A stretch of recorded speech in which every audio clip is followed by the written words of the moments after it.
he actually has been at Shepparton. He's run 21.57 when they had the 385 boxes. So coming to Shepparton isn't his first time here. It might be over the 390, but he has performed well at the track before, and there's no surprise to see him off an inside draw be a long odds-on favourite, and he does look clearly the one they have to beat. 100%. Hopefully Sky Racing 1 here get to us nice and early, because Ethan Christian's with the man of the moment tonight. The expectations on him, but he's delivered so many times. Silver Brute and Gary Peach. Certainly am here with Gary Peach and Silver Brute. There's no way I couldn't chat to the man behind the dog at the milestone start. Gary, how are you feeling coming into this wicked one? Oh, a bit nervous, but whatever he does, he's been a sensational dog. He's absolutely had a stellar career. You couldn't ask for a better setup coming into a veterans race, and from the nice box draw, you must be feeling all right coming into it. Yeah, very confident we are, and we sort of set him a couple of months ago for it, so let's hope. It's not his swan song, but we're in here with a chance. Well, that's fantastic news that he's not his swan song, because hopefully we get to see a lot more of him. He's been a fantastic campaigner over his career, and best of luck with him tonight. Thanks very much. Silver Brute, Gary Peach, I've got him on top. How can you tip against him? Absolutely impossible. You just can't tip against Silver Brute. Nathan Rooney, he's been a gun for such a long period of time, and to be the sort of price he is in a race of this sort of nature against the company he's up against says a stack. Yeah, well, he's a 62-time winner or 63-time winner from 99 starts, Jay, so he's been a model of consistency throughout his career. This is a veterans final, but he's racing like a spring chicken, so to speak. He's been jumping and running some genuine free-for-all times, been breaking 22 seconds at Ballarat and Warrnambool recently, and running some near special track record sectionals. I think if he can get the start right here off the inside draw, I actually think 155 is value. He's a greyhound who we know is a very fast animal. He looks ideally suited off an inside draw, got a slow beginning wide runner in 2. I think he's clearly the one they have to beat at start number 100. Silver Brute, the clear on top selection in the Pink Diamond Veterans Final, race number 10. He's an icon of the short cross ranks, and here's his moment to shine yet again. Silver Brute, the step well. What happens after that, we'll wait and see, but he's expected to go well. An icon, here's his time to shine. This is the Pink Diamond Veterans Final. Here's Dan. He is the shorty of the night, $1.55 for Silver Brute. Green lights on, lure rolls, race 10, the veterans, they're set. And they're away. Silver Brute jumped well on the inside. He'll go through with My Neo, our deep snowy sister. Getting squeezed, Mepunga Mustang as they hit that first turn. Behind them was Dr. Falcor. Running on was Mepunga Mustang, and also Bumpy's dad, Roy. He's no slouch at the rear. Silver Brute's in front. Just after it was Mepunga Mustang. Goes past. Mepunga Mustang's going to win. Mepunga Mustang won the veterans. My Neo might get the second, and third's really close. Between Dr. Falcor and Silver Brute, there was nothing between them at the finish. He's no slouch was right on their tails. One's Obsession, Bumpy's dad, Roy. Snowy's sister last. 22.003 the time, and Mepunga Mustang gets the win. Speaking of good dogs, Mepunga Mustang is one of those, and possibly disrespected in the lead up to this race, given the dominance and imposing record of Silver Brute. But firstly, Nathan, Mepunga Mustang, as you said earlier, drawn well. He was always going to find himself in a positive position. It's just a matter of where Silver Brute was. Yeah, I think the wide draw was no disadvantage to him. You only have to look back through his form. He's been up over the 595 at Sandown, so you knew at the back end of 390 he was only going to be getting into his work, and going through the corner the first time when he was stalking the speed and Silver Brute couldn't get away. My Neo was hard up against the fence on Silver Brute's tail. He got the clean unimpeded run, and the further the race went, the more Mepunga Mustang got into his work, and he was too strong in the run to the line.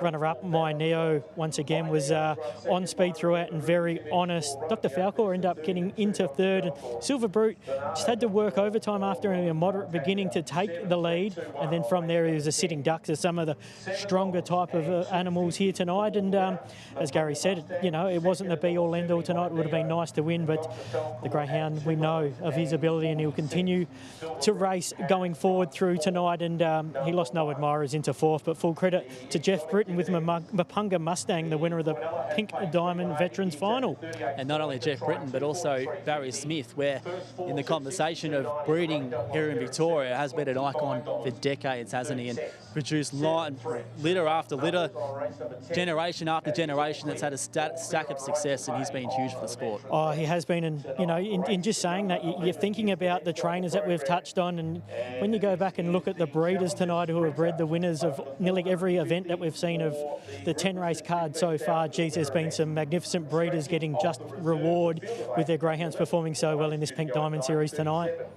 Yeah, 100% from sires in Mepunga Blazer of recent times. The broodies like Mepunga Molly have done some good things over the past few years, and now from Mepunga Mustang, and see Michael Cullens handling him, and Ethan Christian's by his side. Let's get to him after Mepunga Mustang wins the Veterans Final tonight. Yeah, absolutely. Look, the attention was on another runner pre-race, but this boy's a veteran in his own right and very deserving of a race like this. Yeah, he's a super dog. He's just always tried his hardest, but yeah, you're right. I didn't think he'd be winning over this distance. It's probably a bit short for him, but one thing, he's just going to try his heart out. So it was good to see him get over. It's exactly what I had in my notes as well. Rarely races over this distance, but will come home hard, and it's exactly what we saw happen. He's been pretty versatile. He has been tried over a lot of distances. I remember him starting his career. He used to race over around the 450s at Warrnambool. He's been to town, won over 600 metres. It's been a pretty good career. Yeah, no, he's a super dog, like I said. He had his box as well. He loves it out wide, so I knew that if he was given a chance, he'd be coming home. He's certainly a strong dog. He absolutely is, and yeah, probably could have had a bit more respect paid to him. He had his setup, he had a nice draw. I know there was a really good dog in box one, but certainly can't discount him. He's got a dog with a lot of ability even now. Oh, no, I was definitely didn't discount the red. I thought the red pretty much had it in its grasp the whole way, but I was quite shocked to see him get over it, to be honest. No, but he's still a deserving winner. He did a fantastic job. Congratulations, mate. Thanks very much. Mepunga Mustang, very good winner of the veteran short course. We've seen he doesn't race a lot over that distance, but doesn't really matter. He still knows how to get it done. Yeah, that he does. He's a gun veteran, and probably one of those veterans, Nath, where he doesn't fit the typical category because he's still going well enough to compete in open class company. Yeah, certainly is, and you most probably think he would have been better suited if that Veterans Final was over 450, would most probably be chiming into him as a major player, but over the 390 we've seen the dog over 500 and near on 600 in the past. We thought they might have had a little bit more zip closer to the fence than him, and most probably just left him standing in the initial stages, but to Jeff's credit, he was being able to freshen him up off the wide draw and stay in contention with the pace early. And then as they balance up down the straight, he was the one you wanted to be on. He was strong through the line and a much-deserved winner for Jeff Britton and Barry Smith in the Veterans Final here tonight. 100% he was. We're building up to race 9 at the Meadows as well, which is fast approaching. Shadows are blue.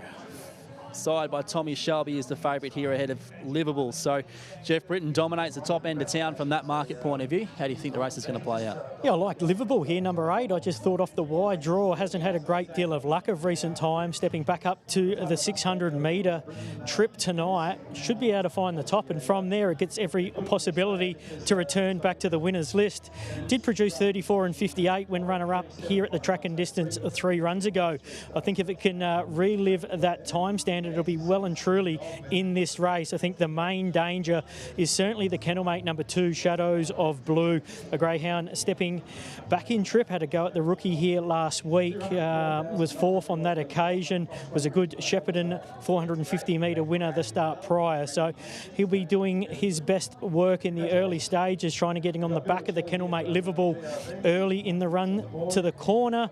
If he can do that, he might be stronger in the run to the line, but I just think Liverpool gets her opportunity here to dictate from the front, and I've settled with her on top. Ethan Christian looks to be a 2-dog race, at least from a market point of view. Is that the way you see it? The way I see it as well, and I'm in complete agreement with friends as well. Liverpool on top for me from the wide draw. She does like to use a bit of the track, and she has the ability to lead this race, which I think will serve her very well. Do agree that the kennelmate Shadows of Blue in box 2 will be best served by the small field, and does bring her right into the race. Will get on Liverpool's back and make a real fist of things. 8, 2, 1 and 6 in the next at the Meadows for me.